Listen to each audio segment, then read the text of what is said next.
So guys ये नया topic है, सीनियरिटी रैंकिंग ऑफ डेट दे रखा है।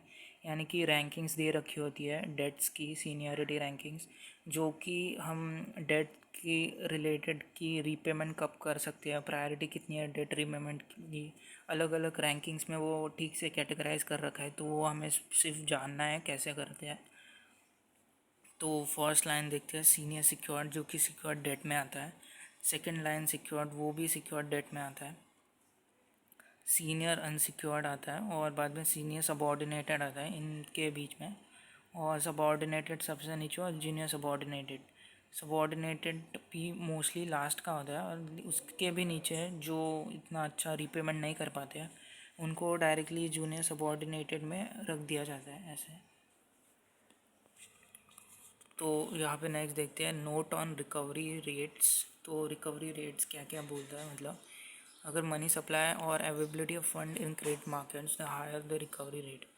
अगर मनी सप्लाई और अवेलेबिलिटी ज़्यादा होगी फंड्स की तो रिकवरी रेट भी ज़्यादा होगा। जैसे साइक्लिकल फॉर्म्स में ऊपर नीचे तो होता रहता है ऐसे। और इशूअर एंड इशू रेटिंग्स देखते हैं अभी। Company credit rating as a whole is called corporate family rating.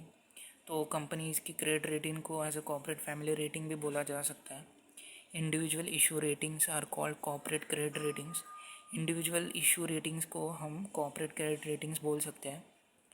When individual debt issues are rated differently, अगर इंडिविजुअल डेट डिफरेंटली रेट कर रहे हैं ओवरऑल क्रेडिट रेटिंग से the issue, it is called notching. तो notching किसको बोलते हैं कि इंडिविजुअल डेट है वो डिफरेंटली रेट कर रहा है ओवरऑल क्रेडिट के हिसाब से। मतलब ओवरऑल क्रेडिट रेटिंग तो है ही, लेकिन इंडिविजुअल डेट है इसकी वजह से तो वो रेट भी डिफरेंटली कर रहा है।